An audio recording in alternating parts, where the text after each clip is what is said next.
Move your car, LOL, okay, posted by OP Random Bystander. I'm the 19-year-old female daughter of my normally very nice parents. We had new neighbors move in about 2 years ago, and for the most part, we've just left them be. They're a little annoying sometimes, and there were a couple instances where we had to complain about the overwhelming noise of their weekend parties at night, but other than that, they're pretty okay neighbors. We've never had a problem with them until recently after several strikes against my family. Strike number 1. Destructive dogs. So our neighbor's family and my family owns dogs. My dogs are very gentle and spend most of their time indoors. We live in Southern California, and when this incident happened, it was in the middle of the summer, so we let our dogs stay inside to keep cool. Their dogs are very aggressive and are raised as outside dogs. Every time I let my dogs out in the backyard for some fresh air, my neighbor's dogs will attempt to break through the wooden fence dividing our properties via digging, climbing, scratching, and so on. The digging was easy to stop. We just filled in the holes with dirt. But at some point, their dog managed to create a hole in the wall large enough for their dog to squeeze their face in, so about the size of a dinner plate. We have cameras, so we caught everything on tape. My parents are pretty understanding, so my dad went and talked to my neighbors, offering to pay half of the damage since it's our shared property line. The neighbor's wife, who we are going to call Lying Sally for this story, called my dad a liar and accused our dogs of damaging the fence, which we knew wasn't true, and my dad told her we had proof it was her dogs and demanded that my family pay for the damages. They fought over it, and nothing got solved, so eventually my dad conceded and nailed some plywood over the gaping hole. Problem solved, but this was only the first strike. Strike 2. Just why? The next incident is honestly really stupid, and I don't even know why Lying Sally bothered lying. So this incident happened about a few days after we had to call our third noise complaint on one of their parties again. Like seriously, who blast Let It Go at 10:30 p.m. at night? I wish I was making this up. My mom is getting out of her car in the driveway when Lying Sally walks right up to her and accuses her of yelling at their lawn mowing guy to not mow their lawn so loudly at 7:30 a.m. My mom was very confused. She's never talked to the guy who comes over to mow their lawn. We've never cared about any of our neighbors' businesses in general. For frick's sake, we have a neighbor across our street who revs his motorcycle at 6 a.m. and another neighbor who does construction stuff in his garage for a hobby. My family has been living here for almost 20 years. We're very chill with our neighbors' loud and noisy hobbies normally. Long story short, my mom confronted the lawnmower guy one morning and asked him if she's ever talked to him before, and he told her no.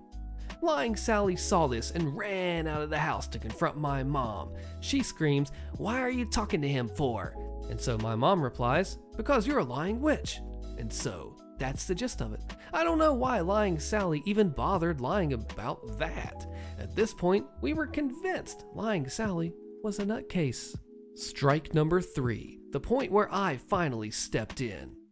For the past month, my neighbors have stooped to a new low by hogging all of the parking space in front of our house whenever they get the opportunity. My family has 3 cars. 2 usually sit in our driveway, and the third is parked curbside in front of our house.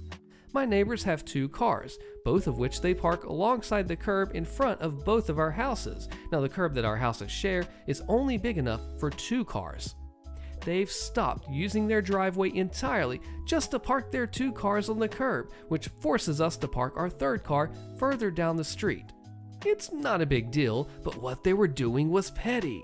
So my parents became petty too. The moment they would move their cars to go to work, my parents would move our third car back into its spot on our half of the curb. This went on for almost an entire year until at some point an unspoken truce was made and they stopped their petty scheme. Things returned back to normal until I accidentally screwed it up. In my defense, I was driving home with the third car late at night. It's dark and I accidentally back up way too far and park the car smack dab in the middle of the curb. So my car is literally in the middle between our houses. I'm tired from working all day, so I don't think much of it since our neighbor still has a whole entire driveway to themselves. Trust me, their driveway is just like ours. It's made to fit 2 cars. The next morning, I wake up to the sound of my parents arguing downstairs. Turns out, our neighbors have parked one of their cars on their driveway, and the other one is parked in front of our 3rd car on our side of the curb. This wouldn't be a problem if half of the hood of their car wasn't sticking out into our driveway. The problem with this is that if we tried to back out the car, the one closest to their car, in our driveway, we might hit their car, and I'm pretty sure that was the purpose. I was done with their games.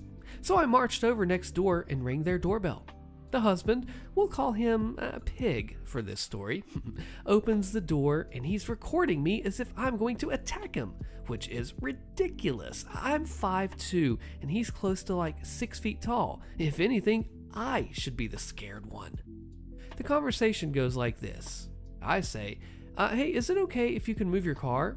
And he says, no, the police told me I can park anywhere I want because it's a public road, and they even told me I could record you. I don't even care about you recording me. I just need you to move your car. You have an entire driveway to yourself. It's just common courtesy not to block your neighbor's car into their driveway. You guys can still get out. It's not that bad.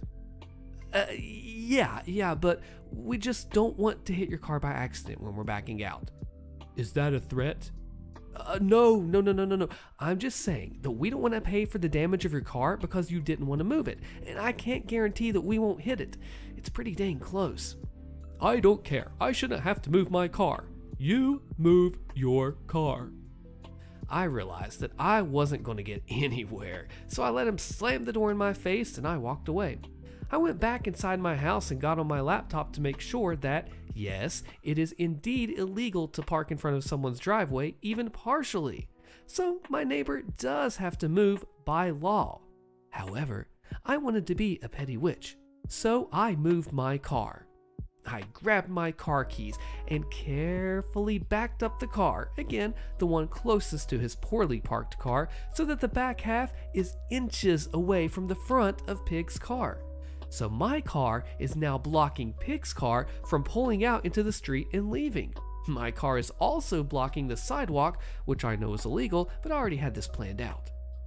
Basically, I caged in his car and held it hostage for a couple of days. Here's the setup shown in the diagram. Either Pig or Lying Sally would have to come and apologize to make me move the car, which I knew was very unlikely, or part number 4, victory. Sure enough, as I predicted, Pig called the cops a few days later and reported my butt. His face was so smug as the officer told me that I can't legally box in someone's car like that and block the sidewalk with my vehicle. I told the officer that I understood and that I'll move my car. But I immediately pointed out that it's illegal to partially block the entrance point to someone's driveway as well, and that Pig's car is crossing that line by over 2 feet. The smile on Pig's face vanishes, and his face turns red, while the officer tells him that he's going to have to move his car as well. So I back up my car and I'm grinning like a cat who's caught his prey, while Pig has to move his car into his driveway. I also made sure to move our 3rd car back into its rightful spot as well. We filed a restraining order against Lying Sally and won in court. So this story is actually continued in petty revenge for a nice conclusion. I'm a 20-year-old female who lives in a suburban neighborhood with my family. A few years ago, we had new neighbors move in next door. At first they seemed okay, but then they turned out to be complete party animals. I'm talking partying 3 times a week, blasting loud music till 2 a.m. Over the past year and a half, we've had multiple confrontations with our neighbors over, petty stuff. In fact, I made a post about one of those petty confrontations with our neighbors on MaliciousCompliance. Here's the link if you want some backstory, but it's not necessary. That's what I just read there. I'm shocked it blew up as much as it did, and honestly, I almost forgot about the post entirely until a few weeks ago. Here's the story. Our neighbors were having another one of their super crazy pool parties, and it was driving everyone in the neighborhood crazy. The the police, well, they couldn't do much because we would make a noise complaint, the police would show up and then give him a warning. Things would get quiet for maybe about like 30 minutes, but then the partying would start again. Over time, some neighbors began to give up and eventually some even moved away. This was especially upsetting for my mom when one of her friends, who lived on the other side of our neighbor, moved away due to our horrible neighbor. My mom had finally had enough. Once the party finally seemed to wind down at around midnight and the guests started leaving, my mom marched straight up to the female owner of the house, Lying Sally, because she's, well, a pathological liar, and warned her that we will start calling the cops on them more often if they don't stop. Of course, Lying Sally and her party guests laugh and start taunting my mom, which led to an ugly screaming match. Luckily, I had the common sense to record all of this, just in case, and thank God I did. At some point during the fight, Lying Sally screams at my mom, "I'm gonna freaking beat the crap out of you." One of our neighbors called the cops, which I don't blame him for doing so. I was getting worried for my mom, since Lying Sally kept threatening to freak her up. The cops came and everything got peacefully resolved. It wasn't until the next morning I reviewed the video and remembered that you can file a restraining order against somebody for threat of assault. Now, here's the thing. I knew that filing a restraining order against someone can cause that person to maybe lose their job or make it very difficult for that person to find a future job. I knew from the sticker on the back of her car that she works in a daycare. If I were a nicer person, I could have let it go. Too bad I'm petty. So we filed the restraining order, took my neighbor to court, and after showing the judge the video, he was immediately on our side, especially after she had initially tried to lie and claim she never once threatened my mom. She didn't know I had video proof. The judge granted us the restraining order, and we were jumping for joy. Meanwhile, Lying Sally wouldn't stop crying and pleading with the judge to rethink his verdict. The real kicker? I made an anonymous call with a friend's phone to the daycare center where she worked and let her boss know everything. A few days later, I noticed that she'd removed the sticker on the back of her car. I'm pretty sure she was fired because she started staying at home almost 24/7. Her car almost never left the driveway. Also, the best part? The crazy loud parties finally stopped. It's been radio silent for a whole month. You can bet that during Christmas, our closest neighbors dropped off a lot of cookie tins and chocolates as thanks. Whoa, am I in the right sub here? This is nuclear here. It starts off as like, okay, fine, we're gonna do a car battle, right? And then it's like, oh, okay, you're gonna threaten my own mom with very dangerous threats? All right, so we'll do a recording. Oh, a restraining order, that's pretty bad. Oh no, whoa, you're calling her a job that she can lose due to the restraining order? Oh, you did that? And boom. This went from just please move your car to I filed a restraining order and cost you your job, Karen.